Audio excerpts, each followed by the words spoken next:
ಆತ್ಮೀಯ ನನ್ನ ಕನ್ನಡಿಗರೇ, ಹಾಗೆ ಪೋಷಕರೇ, SSLC PUC ಹಾಗೆ ಅನೇಕ ಪರೀಕ್ಷೆಗಳನ್ನ ಬರೆದಿರೋ ವಿದ್ಯಾರ್ಥಿಗಳೇ, ಇನ್ನು ಕೆಲವು ದಿನಗಳಲ್ಲಿ ಫಲಿತಾಂಶ ಬರ್ತಾ ಇದೆ, ರಿಸಲ್ಟ್ ಬರ್ತಾ ಇದೆ.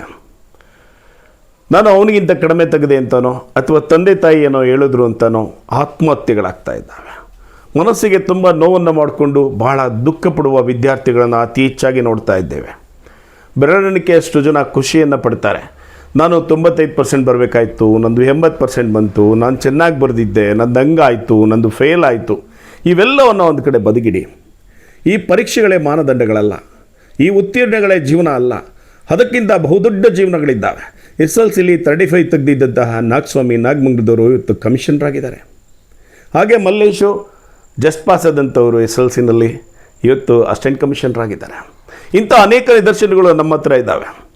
ನಮ್ಮ ಜೊತೆ ಹೋದವರು ಫೇಲ್ ಆಗಿ ಇವತ್ತು ಮುಂಬೈಗೆ ಹೋಗಿ ಕೋಟ್ಯಾಂತರ ಹಣವನ್ನು ಸಂಪಾದನೆ ಮಾಡಿ ಅದ್ದೂರಿ ಜೀವನವನ್ನು ಮಾಡ್ತಾ ಇದ್ದಾರೆ. ಆದರೆ ನಾವು ಈ ಪರೀಕ್ಷೆ ಅನ್ನೋದೇ, ಈ ಫಲಿತಾಂಶ, ಪೋಷಕರೇ ನೀವು ಜಾಗೃತರಾಗಬೇಕು. ನಿಮ್ಮ ಮಕ್ಕಳು ನನ್ನ ಮಗ ಕಡಿಮೆ ತೆಗ್ದ ಅಂತನೋ ಮತ್ತೊಬ್ಬರು ಜಾಸ್ತಿ ತೆಗ್ದಿದ್ದಾರೆ ಅಂತನೋ ಅನ್ನಕ್ಕೆ ಹೋಗಬೇಡಿ. ಅವ್ರಿಗೊಂದು ಧೈರ್ಯವನ್ನು ತುಂಬಿ, ಅವ್ರನ್ನ ಪ್ರೀತಿಸಿ. ಇವತ್ತು ಒಬ್ಬೊಬ್ಬರು ಮಕ್ಕಳಿದ್ದಾರೆ, ಇಬ್ಬರು ಮಕ್ಕಳಿದ್ದಾರೆ. ನಾವು ಸುತ್ತ ನೋಡ್ತಾ ಇರ್ತೇವೆ, ನಮ್ಮವರೇ, ನಮ್ಮ ಸಂಬಂಧಿಕರೇ, ನಮ್ಮ ಪರಿಚಯಿಸ್ತರೇ ಎಷ್ಟೊಂದು ಕಡೆ ಈ ರೀತಿ ಆಗ್ತಾ ಇದೆ. ಅವ್ರಿಗೆ ಧೈರ್ಯ ತುಂಬಿ. ವಿದ್ಯಾರ್ಥಿಗಳೇ, ನೀವು ಅಷ್ಟೇ ಧೈರ್ಯ ತಗೊಳ್ಳಿ. ನಿಜವಾಗ್ಲೂ ಯಾವುದೇ ಕಾರಣಕ್ಕೂ ಮನುಷ್ಯ ಜನ್ಮ ಸಿಗದೆ ಅಪರೂಪ. ಆತ್ಮವನ್ನು ಅರ್ಪಣೆ ಮಾಡ್ಕೊಳ್ಳೋಕೆ ಹೋಗಬೇಡಿ, ಆತ್ಮಹತ್ಯೆಯನ್ನು ಮಾಡ್ಕೊಳ್ಳೋಕೆ ಹೋಗಬೇಡಿ. ಧೈರ್ಯವಾಗಿರಿ. ಯಾರೇ ಆಗಲಿ ಆತ್ಮಹತ್ಯೆ ಮಾಡ್ಕೊಳ್ಳೋರನ್ನು ತಡೀರಿ. ಅವ್ರಿಗೆ ಮನಸ್ಸನ್ನು ಪ್ರೀತಿಸ್ತೆ ಅಂತ ಆತ್ಮಹತ್ಯೆ ಮಾಡ್ಕೊಂಡಿದ್ದಾರೆ. ಗಂಡ ಹೆಂಡತಿ ಜಗಳ ಮಾಡ್ಕೊಂಡಿರೋದಕ್ಕೆ ಆತ್ಮಹತ್ಯೆ ಮಾಡ್ಕೊಂಡಿದ್ದಾರೆ.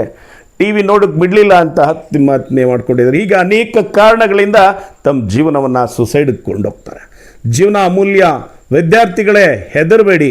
ನಂದು ಫೇಲ್ ಆಯಿತು ಅಂತನೋ, ನಂದು ಕಡಿಮೆ ಮಾರ್ಕ್ಸ್ ಬಂತು ಅಂತನೋ. ಜೀವನ ನೂರಾರು ಅವಕಾಶಗಳಿದೆ, ಗೆಲ್ತೀರಾ. ಆ ಗೆಲ್ಲೋದ್ರ ಕಡೆ ನೀವು ಆಲೋಚನೆ ಮಾಡಿ. ನೀವೀಗ ಸೋತಿರ್ಬೋದು, ಕಡಿಮೆ ಅಂಕ ಬಂದಿರ್ಬೋದು, ಫೇಲ್ ಆಗಿರ್ಬೋದು, ಆದರೆ ಇದು ನಮಗೆ ಇನ್ಸ್ಪಿರೇಷನ್ ಆಗುತ್ತೆ. ಮುಂದೆ ನಮಗೆ ಧೈರ್ಯವನ್ನು, ಮಾರ್ಗವನ್ನು ನೋಡ್ಕೋದಕ್ಕಾಗುತ್ತೆ. 6ನೇ ಕ್ಲಾಸ್ ಓದಿರೋ ರಾಮೋಜಿರಾವ್ ಇವತ್ತು ಸಿನಿಮಾ, ಒಂದು ಮಾಧ್ಯಮ ಲೋಕ ಇಂಡಸ್ಟ್ರಿಯನ್ನು ತೆಗೀರಿಲ್ವಾ? ರಜನಿಕಾಂತ್ ಅಂದವರು ಮಹಾನ್ ನಟ ಆಗಲಿಲ್ವಾ? 3ನೇ ಕ್ಲಾಸ್ ಓದಿರೋ ನಮ್ಮ ಡಾಕ್ಟರ್ ರಾಜ್ಕುಮಾರ್ ನಟರಲ್ಲೇ ಅತ್ಯಂತ ಬಹುದೊಡ್ಡ ದೈವ ನಟರಾಗಲಿಲ್ವಾ? ಇವ್ರನ್ನೆಲ್ಲ ನಾವು ಉದಾಹರಣೆ ತಗೊಳ್ಳೋಣ. ಯಾಕೆ? ನಾನೇನು ಡಿಗ್ರಿ, ನಾನು ಇಂಜಿನಿಯರ್ ಆಗಬೇಕು, ಡಾಕ್ಟರ್ ಆಗಬೇಕು, ಈ ಎಲ್ಲ ಕನಸುಗಳಿರಲಿ. ಇವುಗಳ ಜೊತೆ ಮೊದಲು ಆತ್ಮಸ್ಥೈರ್ಯವನ್ನು ಬೆಳೆಸ್ಕೊಳ್ಳಿ ಅಂತ ನನ್ನ ಮಾತನ್ನು ಮುಗಿಸ್ತಾ ಇದ್ದೇನೆ. ನಮಸ್ಕಾರ ಪೋಷಕರೇ, ಕನ್ನಡಿಗರೇ, ವಿದ್ಯಾರ್ಥಿಗಳೇ.